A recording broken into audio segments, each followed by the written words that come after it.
خوفناک عمارت episode 6 Imran series ابن صفی۔ دوسری صبح کیپٹن فیاض کے لیے ایک نئی درد سری لے کر آئی۔ حالات ہی ایسے تھے کہ براہ راست اسے ہی اس معاملے میں الجھنا پڑا، ورنہ پہلے تو معاملہ سول پولیس کے ہاتھ میں جاتا۔ بات یہ تھی کہ اس خوفناک عمارت سے قریباً 1 یا 1.5 فرلانگ کے فاصلہ پر ایک نوجوان کی لاش پائی گئی، جس کے جسم پر کتھئی پتلون اور چمڑے کی جیکٹ تھی۔ کیپٹن فیاض نے عمران کی ہدایت کے مطابق پچھلی رات کو پھر عمارت کی نگرانی کے لیے کانسٹیبلوں کا ایک دستہ تعینات کرا دیا تھا۔ ان کی رپورٹ تھی کہ رات کو کوئی عمارت کے قریب نہیں آیا اور نہ انہوں نے قرب و جوار میں کسی قسم کی کوئی آواز ہی سنی، لیکن پھر بھی عمارت سے تھوڑے فاصلے پر صبح کو ایک لاش پائی گئی۔ جب کیپٹن فیاض کو لاش کی اطلاع ملی تو اس نے سوچنا شروع کیا کہ عمران نے عمارت کے گرد مسلح پہرا بٹھانے کی تجویز کیوں پیش کی تھی۔ اس نے وہاں پہنچ کر لاش کا معائنہ کیا۔ کسی نے مقتول کی داہنی کن پٹی پر گولی ماری تھی۔ کانسٹیبلوں نے بتایا کہ انہوں نے پچھلی رات فائر کی آواز بھی نہیں سنی تھی۔ کیپٹن فیاض وہاں سے بوکھلایا ہوا عمران کی طرف چل دیا۔ اس کی طبیعت بری طرح جھلائی ہوئی تھی۔ وہ سوچ رہا تھا کہ عمران نے کوئی ڈھنگ کی بات بتانے کی بجائے میر و غالب کے اوٹ پٹانگ شعر سنانا شروع کر دیے تو کیا ہوگا۔ بعض اوقات اس کی بے تکی باتوں پر اس کا دل چاہتا تھا کہ اسے گولی مار دے، مگر اس شہرت کا کیا ہوتا۔ اس کی ساری شہرت عمران کے دم سے تھی۔ وہ اس کے لیے اب تک کئی پیچیدہ مسائل سلجھا چکا تھا۔ بہرحال کام عمران کرتا تھا اور اخبارات میں نام فیاض کا چھپتا تھا۔ یہی وجہ تھی کہ اسے عمران کا سب کچھ برداشت کرنا پڑتا تھا۔ عمران اسے گھر ہی پر مل گیا، لیکن عجیب حالت میں۔ وہ اپنے نوکر سلیمان کے سر میں کنگھا کر رہا تھا اور ساتھ ہی ساتھ کسی دور اندیش ماں کے سے انداز میں اسے نصیحتیں بھی کیے جا رہا تھا۔ جیسے ہی فیاض کمرے میں داخل ہوا، عمران نے سلیمان کی پیٹھ پر گھونسا جھاڑ کر کہا، ابے تو نے بتایا نہیں کہ صبح ہو گئی؟ سلیمان ہنستا ہوا بھاگ گیا۔ عمران تم آدمی کب بنو گے؟ فیاض ایک صوفے میں گرتا ہوا بولا، آدمی بننے میں مجھے کوئی فائدہ نظر نہیں آتا، البتہ میں تھانے دار بننا ضرور پسند کروں گا۔ میری طرف سے جہنم میں جانا پسند کرو، لیکن یہ بتاؤ کہ تم نے پچھلی رات اس عمارت پر پہرا کیوں لگوایا تھا؟ مجھے کچھ یاد نہیں، عمران مایوسی سے سر ہلا کر بولا۔ کیا واقعی میں نے کوئی ایسی حرکت کی تھی؟ عمران، فیاض نے بگڑ کر کہا، اگر میں آئندہ تم سے کوئی مدد لوں تو مجھ پر 1000 بار لعنت۔ 1000 کم ہے، عمران سنجیدگی سے بولا، کچھ اور بڑھو تو میں غور کرنے کی کوشش کروں گا۔ فیاض کی قوت برداشت جواب دے گئی اور گرج کر بولا، جانتے ہو آج صبح وہاں سے 1 فرلانگ کے فاصلے پر ایک لاش اور ملی ہے۔ ارے توبہ! عمران اپنا منہ پیٹنے لگا۔ کیپٹن فیاض کہتا رہا، تم مجھے اندھیرے میں رکھ کر نہ جانے کیا کرنا چاہتے ہو۔ حالات اگر اور بگڑے تو مجھے ہی سنبھالنے پڑیں گے، لیکن کتنی پریشانی ہوگی۔ کسی نے اس کی داہنی کن پٹی پر گولی ماری ہے۔ میں نہیں سمجھ سکتا کہ یہ حرکت کس کی ہے۔ عمران کے علاوہ اور کس کی ہو سکتی ہے؟ عمران بڑبڑایا، پھر سنجیدگی سے پوچھا، پہرا تھا وہاں؟ تھا، میں نے رات ہی یہ کام کیا تھا۔ پہرے والوں کی رپورٹ؟ کچھ بھی نہیں، انہوں نے فائر کی آواز بھی نہیں سنی۔ میں یہ نہیں پوچھ رہا، کیا کل بھی کسی نے عمارت میں داخل ہونے کی کوشش کی تھی؟ نہیں، لیکن میں اس لاش کی بات کر رہا تھا۔ کیے جاؤ، میں تمہیں نہیں روکتا، لیکن میرے سوالات کے جوابات بھی دیے جاؤ۔ قبر کے مجاور کی کیا خبر ہے؟ وہ اب بھی وہاں موجود ہے یا غائب ہو گیا ہے؟ عمران خدا کے لیے تنگ مت کرو۔ اچھا تو علی عمران MSc PhD کوئی گفتگو نہیں کرنا چاہتا۔ تم آخر اس خبتی کے پیچھے کیوں پڑ گئے ہو؟ خیر جانے دو، اب مجھے اس کے متعلق کچھ اور بتاؤ۔ کیا بتاؤں؟ بتا تو چکا، صورت سے برا آدمی نہیں معلوم ہوتا، خوبصورت اور جوان، جسم پر چمڑے کی جیکٹ اور کتھئی رنگ کی پتلون۔ کیا؟ عمران چونک پڑا اور چند لمحے اپنے ہونٹ سیٹی بجانے والے انداز میں سکیڑے فیاض کی طرف دیکھتا رہا، پھر ایک ٹھنڈی سانس لے کر کہا، بے خطر کود پڑا آتش نمرود میں عشق، نہ کوئی بندہ رہا اور نہ کوئی بندہ نواز۔ کیا بکواس ہے، فیاض جھنجھلا کر بولا۔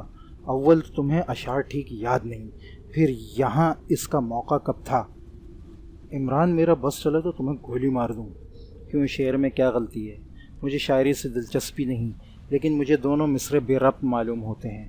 لا حول ولا قوت، میں بھی انہیں لغویات میں الجھ گیا۔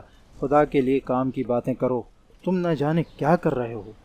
میں آج رات کو کام کی بات کروں گا اور تم میرے ساتھ ہوگے، لیکن ایک سیکنڈ کے لیے بھی وہاں سے پہرا نہ ہٹایا جائے۔ تمہارے ایک آدمی کو ہر وقت مجاور کے کمرے میں موجود رہنا چاہیے۔ بس اب جاؤ، میں چائے پی چکا ہوں، ورنہ تمہاری کافی مدارت کرتا۔ ہاں، محبوبہ یک چشم کو میرا پیغام پہنچا دینا کہ رقیب روسیہ کا صفایا ہو گیا، باقی سب خیریت ہے۔ عمران، میں آسانی سے پیچھا نہیں چھوڑوں گا، تمہیں ابھی اور اسی وقت سب کچھ بتانا پڑے گا۔ اچھا تو سنو، لیڈی جہانگیر بیوہ ہونے والی ہے، اس کے بعد تم کوشش کرو گے کہ میری شادی اس کے ساتھ ہو جائے، کیا سمجھے؟ عمران، فیاض یک بیک مار بیٹھنے کی حد تک سنجیدہ ہو گیا۔ یس باس، بکواس بند کرو، میں اب تمہاری زندگی تلخ کر دوں گا۔ بھلا وہ کس طرح سپر فیاض؟ نہایت آسانی سے، فیاض سگریٹ سلگا کر بولا۔ تمہارے گھر والوں کو شبہ ہے کہ تم اپنا وقت آوارگی اور عیاشی میں گزارتے ہو، لیکن کسی کے پاس اس کا ٹھوس ثبوت نہیں۔ میں ثبوت مہیا کر دوں گا۔ ایک ایسی عورت کا انتظام کر لینا میرے لیے مشکل نہ ہوگا جو براہ راست تمہاری اماں بی کے پاس پہنچ کر اپنے لٹنے کی داستان بیان کر دے۔ اوہ، عمران نے تشویش آمیز انداز میں اپنے ہونٹ سکیڑ لیے، پھر آہستہ سے بولا، اماں بی کی جوتیاں آل پروف ہیں۔ خیر سپر فیاض، یہ بھی کر کے دیکھ لو، تم مجھے ایک صابر و شاکر فرزند پاؤ گے۔ لو چنگم سے شوق کرو۔ اس گھر میں ٹھکانہ نہیں ہوگا تمہارا، فیاض بولا۔ تمہارا گھر تو موجود ہی ہے، عمران نے کہا، تو تم نہیں بتاؤ گے؟ ظاہر ہے۔ اچھا تو اب تم ان معاملات میں دخل نہیں دو گے، میں خود ہی دیکھ لوں گا۔ فیاض اٹھتا ہوا خشک لہجے میں بولا، اور اگر تم اس کے بعد بھی اپنی ٹانگ اڑائے رہے تو میں تمہیں قانونی گرفت میں لے لوں گا۔ یہ گرفت ٹانگوں میں ہوگی یا گردن میں؟ عمران نے سنجیدگی سے پوچھا۔ چند لمحے فیاض کو گھورتا رہا، پھر بولا، ٹھہرو۔ فیاض رک کر اسے بے بسی سے دیکھنے لگا۔ عمران نے الماری کھول کر وہی چیری بیگ نکالا جسے وہ کچھ نامعلوم افراد کے درمیان سے پچھلی رات کو اڑا لایا تھا۔ اس نے ہینڈ بیگ کھول کر چند کاغذات نکالا، فیاض کی طرف بڑھا دیے۔ فیاض نے جیسے ہی ایک کاغذ کی تہہ کھولی، بے اختیار اچھل پڑا۔ اب وہ تیزی سے دوسرے کاغذات پر بھی نظریں دوڑا رہا تھا۔ یہ تمہیں کہاں سے ملے؟ فیاض تقریباً ہانپتا ہوا بولا۔ شدت جوش سے اس کے ہاتھ کانپ رہے تھے۔ ایک ردی فروش کی دکان پر، بڑی دشواریں سے ملی ہیں، 2 آنا سیر کے حساب سے۔ عمران، خدا کے لیے، فیاض تھوک نگل کر بولا۔ کیا کر سکتا ہے بیچارہ عمران؟ عمران نے خوش لہجے میں کہا۔ وہ اپنی ٹانگیں اڑانے لگا تو تم اسے قانونی گرفت میں لے لو گے۔ پیارے عمران، خدا کے لیے سنجیدہ ہو جاؤ۔ اتنا سنجیدہ ہوں کہ تم مجھے بی پی کی ٹافیاں کھلا سکتے ہو۔ یہ کاغذات تمہیں کہاں سے ملے؟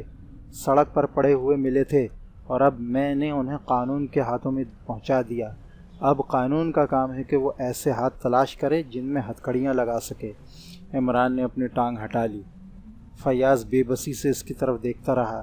لیکن اسے سن لو، عمران قہقہا لگا کر بولا، قانون کے فرشتے بھی ان لوگوں تک نہیں پہنچ سکتے۔ اچھا تو یہی بتا دو کہ ان معاملات سے ان کاغذات کا کیا تعلق ہے؟ فیاض نے پوچھا۔ یہ تمہیں معلوم ہونا چاہیے۔ عمران دفعتاً سنجیدہ ہو گیا۔ اتنا میں جانتا ہوں کہ یہ کاغذات فوراً آفس سے تعلق رکھتے ہیں، لیکن ان کا ان بدماشوں کے پاس ہونا کیا معنی رکھتا ہے؟ کن بدماشوں کے پاس؟ فیاض چونک کر بولا۔ وہی اس عمارت میں۔ میرے خدا، فیاض مضطربانہ انداز میں بڑبڑایا۔ لیکن تمہارے ہاتھ کس طرح لگے؟ عمران نے پچھلی رات کے واقعات دہرا دیے۔ اس دوران میں فیاض بے چینی سے ٹہلتا رہا۔ کبھی کبھی وہ رک کر عمران کو گھورنے لگتا۔ عمران اپنی بات ختم کر چکا تو اس نے کہا، افسوس، تم نے بہت برا کیا، تم نے مجھے کل یہ اطلاع کیوں نہیں دی؟ تو اب دے رہا ہوں اطلاع، اس مکان کا پتہ بھی بتا دیا، جو کچھ بند پڑے کر لو۔ عمران نے کہا، اب کیا وہاں خاک پھانکنے جاؤں؟ ہاں ہاں، کیا حرج ہے؟ جانتے ہو یہ کاغذات کیسے ہیں؟ فیاض نے کہا، اچھے خاصے ہیں، ردی کے باؤ بک سکتے ہیں۔ اچھا تو میں چلا۔ فیاض کاغذ سمیٹ کر چرمی بیگ میں رکھتا ہوا بولا، کیا انہیں اسی طرح لے جاؤ گے؟ عمران نے کہا، نہیں، ایسا نہ کرو، مجھے تمہارے قاتلوں کا بھی سراغ لگانا پڑے گا۔ کیوں؟ فون کر کے پولیس کی گاڑی منگواؤ۔ عمران ہنس کر بولا، کل رات سے وہ لوگ میری تلاش میں ہیں، میں رات بھر گھر سے باہر ہی رہا تھا، میرا خیال ہے کہ اس وقت مکان کی نگرانی ضرور ہو رہی ہوگی۔ خیر، اب تم مجھے بتا سکتے ہو کہ یہ کاغذات کیسے ہیں؟ فیاض پھر بیٹھ گیا، وہ اپنی پیشانی سے پسینہ پونچھ رہا تھا۔ تھوڑی دیر بعد اس نے کہا، 7 سال پہلے ان کاغذات پر ڈاکہ پڑا تھا، لیکن ان میں سب میں نہیں ہے۔ فارن آفس کا ایک ذمہ دار آفیسر انہیں لے کر سفر کر رہا تھا، یہ نہیں بتا سکتا کہ وہ کہاں اور کس مقصد سے جا رہا تھا، کیونکہ یہ حکومت کا راز ہے۔ آفیسر ختم کر دیا گیا تھا، اس کی لاش مل گئی تھی، لیکن اس کے ساتھ سیکرٹ سروس کا ایک آدمی بھی تھا، اس کے متعلق آج تک نہ معلوم ہو سکا، شاید وہ بھی مار ڈالا گیا ہو، لیکن اس کی لاش نہیں ملی۔ آہا، تب تو یہ بہت بڑا کھیل ہے، عمران کچھ سوچتا ہوا بولا، لیکن میں جلد ہی اسے ختم کرنے کی کوشش کروں گا۔ تم اب کیا کرو گے؟ ابھی کچھ کہنا قبل از وقت ہوگا، عمران نے کہا، اور سنو، ان کاغذات کو ابھی اپنے پاس ہی دبائے رکھو اور ہینڈ بیگ میرے پاس رہنے دو، مگر نہیں، اسے بھی لے جاؤ۔ میرے ذہن میں کئی تدبیریں ہیں، اور ہاں، اس عمارت کے گرد رات پہرا رہنا چاہیے۔ آخر کیوں؟ وہاں میں تمہارا مقبرہ بناؤں گا، عمران جھنجھلا کر بولا۔ فیاض اٹھ کر پولیس کی کار منگوانے کے لیے فون کرنے لگا۔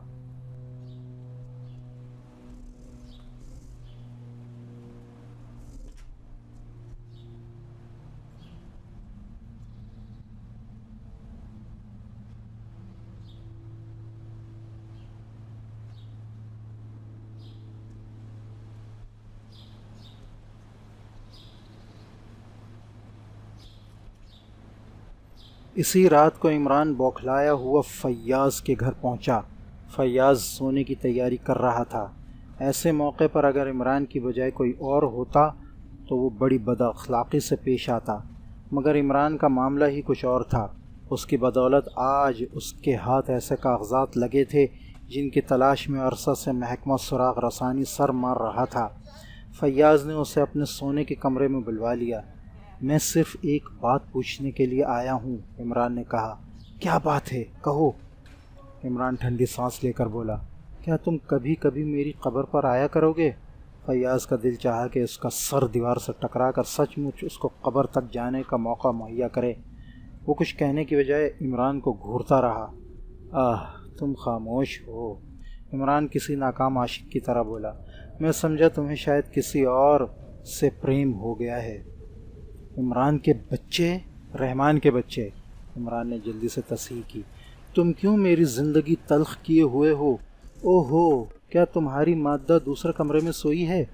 عمران چاروں طرف دیکھتا ہوا بولا، بکواس مت کرو، اس وقت کیوں آئے ہو؟ ایک عشقیہ خط دکھانے کے لیے، عمران جیب سے لفافہ نکالتا ہوا بولا۔ اس کے شوہر نہیں ہے، صرف باپ ہے۔ فیاض نے اس کے ہاتھ سے لفافہ لے کر جھلاہٹ میں پھاڑنا چاہا۔ ہاں ہاں، عمران نے اس کا ہاتھ پکڑتے ہوئے کہا، ارے پہلے پڑھو تو میری جان، مزہ نہ آئے تو محصول ڈاکہ بزم خریدار۔ فیاض نے تاوان کرہن خط نکالا، اور پھر جیسے ہی اس کی نظریں اس پر پڑیں، بیزاری کی ساری علامتیں چہرے سے غائب ہو گئیں اور اس کی جگہ استعجاب نے لے لی۔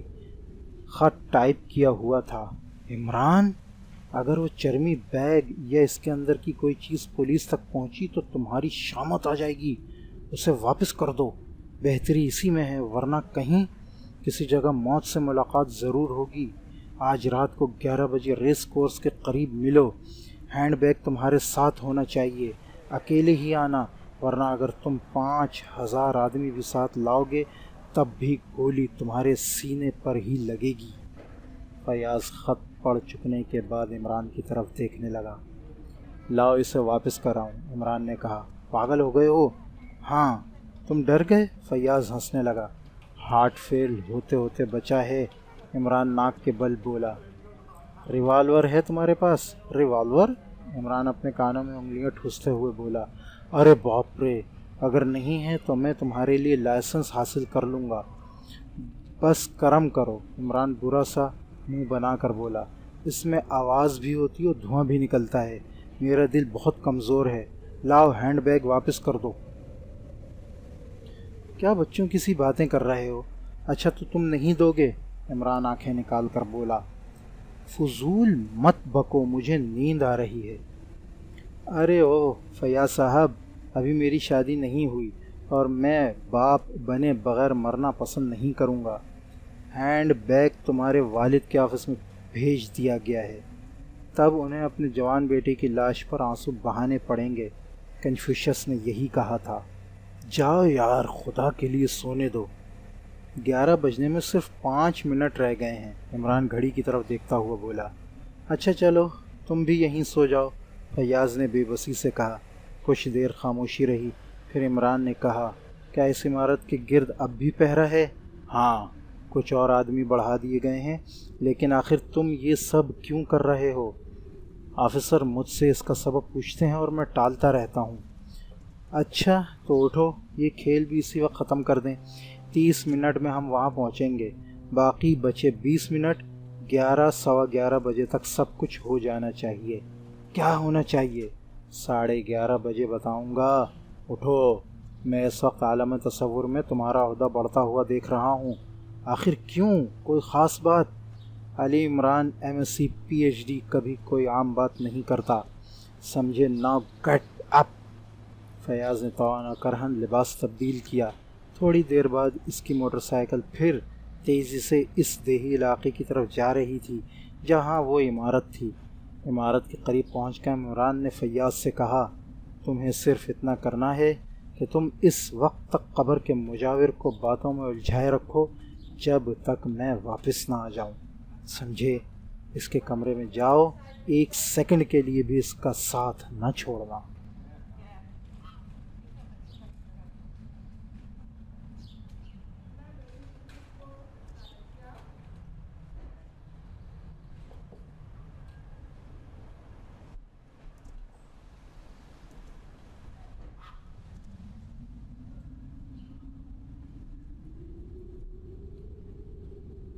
عمارت کے گرد مسلح پہرا تھا۔ دستے کے انچارج نے فیاض کو پہچان کر سلوٹ کیا۔ فیاض نے اس سے چند سرکاری قسم کی رسمی باتیں کیں اور سیدھا مجاور کے حجرے کی طرف چلا گیا، جس کے دروازے کھلے ہوئے تھے۔ اندر مجاور غالباً مراقبے میں بیٹھا تھا۔ فیاض کی آہٹ پر اس نے آنکھیں کھول دیں جو انگاروں کی طرح دہک رہی تھیں۔ کیا ہے؟ اس نے جھلائے ہوئے لہجے میں کہا۔ کچھ نہیں، میں دیکھنے آیا تھا سب ٹھیک ٹھاک ہے یا نہیں، فیاض بولا۔ میری سمجھ میں نہیں آتا کہ آخر یہ سب کچھ کیا ہو رہا ہے۔ انہی گدھوں کی طرح پولیس بھی دیوانی ہو گئی ہے۔ کن گدھوں کی طرح؟ وہی جو سمجھتے ہیں کہ شہید مرد کی قبر میں خزانہ ہے۔ کچھ بھی ہو، فیاض نے کہا، ہم نہیں چاہتے کہ یہاں سے روزانہ لاشیں برآمد ہوتی رہیں۔ اگر ضرورت سمجھی تو قبر کھدوائی جائے گی۔ بھسم ہو جاؤ گے، مجاور گرج کر بولا۔ خون تھوکو گے، مرو گے۔ کیا سچ مچ اس میں خزانہ ہے؟ اس پر مجاور پھر گرجنے برسنے لگا۔ فیاض بار بار گھڑی کی طرف دیکھتا رہا۔ عمران کو گئے ہوئے 15 منٹ ہو چکے تھے۔ وہ مجاور کو باتوں میں الجھائے رہا۔ اچانک ایک عجیب قسم کی آواز سنائی دی۔ مجاور اچھل کر مڑا۔ اس کی پشت کی طرف دیوار میں ایک بڑا سا خلا نظر آ رہا تھا۔ فیاض بوکھلا کر کھڑا ہو گیا۔ وہ سوچ رہا تھا کہ یک بیک دیوار کو کیا ہو گیا۔ وہ اس سے پہلے بھی کئی بار اس کمرے میں آ چکا تھا، لیکن اسے بھول کر بھی یہ خیال نہیں آیا تھا کہ یہاں کوئی چور دروازہ بھی ہو سکتا ہے۔ دفعتاً مجاور چیخ مار کر اس دروازے میں گھستا چلا گیا۔ فیاض بری طرح بوکھلا گیا تھا۔ اس نے جیب سے ٹارچ نکالی اور پھر وہ بھی اسی دروازے میں داخل ہو گیا۔ یہاں چاروں طرف اندھیرا تھا۔ شاید وہ کسی تہہ خانے میں چل رہا تھا۔ کچھ دور چلنے کے بعد سیڑھیاں نظر آئیں۔ یہاں قبرستان کی سی خاموشی تھی۔ فیاض سیڑھیوں پر چڑھنے لگا اور جب وہ اوپر پہنچا تو اس نے خود کو مرشد مرد کی قبر سے برآمد ہوتے پایا، جس کا تعویذ کسی صندوق کے ڈھکن کی طرح سیدھا اٹھا ہوا تھا۔ ٹارچ کی روشنی کا دائرہ صحن میں چاروں طرف گردش کر رہا تھا۔ پھر فیاض نے مجاور کو وارداتوں والے کمرے سے نکلتے دیکھا۔ تم لوگوں نے مجھے برباد کر دیا، وہ فیاض کو دیکھ کر چیخا۔ آؤ اپنے کرتوت دیکھ لو۔ وہ پھر کمرے میں گھس گیا۔ فیاض تیزی سے اس کی طرف جھپٹا۔ ٹارچ کی روشنی دیوار پر پڑی۔ یہاں کا بہت سا پلاسٹر ادھڑا ہوا تھا اور اسی جگہ 5-5 انچ کے فاصلے پر 3 بڑی چھریاں نصب تھیں۔ فیاض آگے بڑھا۔ ادھڑے ہوئے پلاسٹر کے پیچھے ایک بڑا سا خانہ تھا اور ان چھریوں کے دوسرے سرے اسی میں غائب ہو گئے تھے۔ ان چھریوں کے علاوہ اس خانے میں اور کچھ نہیں تھا۔ مجاور قہر آلود نظروں سے فیاض کو گھور رہا تھا۔ یہ سب کیا ہے؟ فیاض نے مجاور کو گھورتے ہوئے کہا۔ مجاور نے اس طرح کھنکار کر گلا صاف کیا جیسے کچھ کہنا چاہتا ہو، لیکن خلاف توقع اس نے فیاض کے سینے پر ایک زوردار ٹکر ماری اور اچھل کر بھاگا۔ فیاض چاروں شانے چت گر گیا۔ سنبھلنے سے پہلے اس کا دانا ہاتھ ہولسٹر سے ریوالور تک نکال چکا تھا، مگر بیکار۔ مجاور نے قبر میں چھلانگ لگا دی تھی۔ فیاض اٹھ کر قبر کی طرف دوڑا، لیکن مجاور کے کمرے میں پہنچ کر بھی اس کا نشان نہ ملا۔ فیاض عمارت سے باہر نکل آیا۔ ڈیوٹی کانسٹیبل بدستور اپنی جگہوں پر موجود تھے۔ انہوں نے بھی کسی بھاگتے ہوئے آدمی کے متعلق لاعلمی ظاہر کی۔ ان کا خیال تھا کہ عمارت سے کوئی باہر نکلا ہی نہیں۔ اچانک اسے عمران کا خیال آیا، آخر وہ کہاں گیا تھا؟ کہیں یہ اسی کی حرکت نہ ہو؟ اس خفیہ خانے میں کیا چیز تھی؟ اب سارے معاملات فیاض کے ذہن میں صاف ہو گئے تھے۔ لاش کا راز، 3 زخم جن کا درمیانی فاصلہ 5-5 انچ تھا۔ دفعتاً کسی نے اس کے شانے پر ہاتھ رکھ دیا۔ فیاض چونک کر مڑا۔ عمران کھڑا بری طرح بسور رہا تھا۔ تو یہ تم تھے؟ فیاض نے اسے نیچے سے اوپر تک گھورتا ہوا بولا۔ میں تھا نہیں بلکہ میں ہوں۔ توقع ہے کہ ابھی 2-4 دن زندہ رہوں گا۔ وہاں سے کیا نکالا تم نے؟ چوٹ ہو گئی پیارے، فرماؤ، عمران بھرائی ہوئی آواز میں بولا۔ وہ مجھ سے پہلے ہی ہاتھ صاف کر گئے۔ میں نے تو بعد میں ذرا اس خفیہ خانے کے میکنزم پر غور کرنا چاہا تھا کہ ایک کھٹکے کو ہاتھ لگاتے ہی قبر تڑخ ہو گئی، لیکن وہاں تھا کیا؟ وہ بقیہ کاغذات جو اس چرمی بیگ میں نہیں تھے۔ کیا؟ ارے وہ احمق، پہلے ہی کیوں نہیں بتایا تھا؟ فیاض اپنی پیشانی پر ہاتھ مار کر بولا۔ لیکن وہ اندر گھسے کس طرح؟ آؤ دکھاؤں، عمران ایک طرف بڑھتا ہوا بولا۔ وہ فیاض کو عمارت کے مغربی گوشے کی سمت لایا۔ یہاں دیوار سے ملی ہوئی قد آدم جھاڑیاں تھیں۔ عمران نے جھاڑیاں ہٹا کر ٹارچ روشن کی اور فیاض کا منہ حیرت سے کھلا کا کھلا رہ گیا۔ دیوار میں اتنی بڑی نقب تھی کہ ایک آدمی بیٹھ کر بآسانی سے گزر سکتا تھا۔ یہ تو بہت برا ہوا، فیاض بڑبڑایا۔ اور وہ پہنچا ہوا فقیر کہاں ہے؟ عمران نے پوچھا۔ وہ بھی نکل گیا، لیکن تم کس طرح اندر پہنچے تھے؟ اسی راستے سے۔ آج ہی مجھے ان جھاڑیوں کا خیال آیا تھا۔ اب کیا کرو گے بقیہ کاغذات؟ فیاض نے بے بسی سے کہا۔ بقیہ کاغذات بھی انہیں واپس کر دوں گا۔ بھلا آدھے کاغذات کس کام کے؟ جس کے پاس بھی رہیں پورے رہیں۔ اس کے بعد میں باقی زندگی گزارنے کے لیے قبر اپنے نام الاٹ کرا لوں گا۔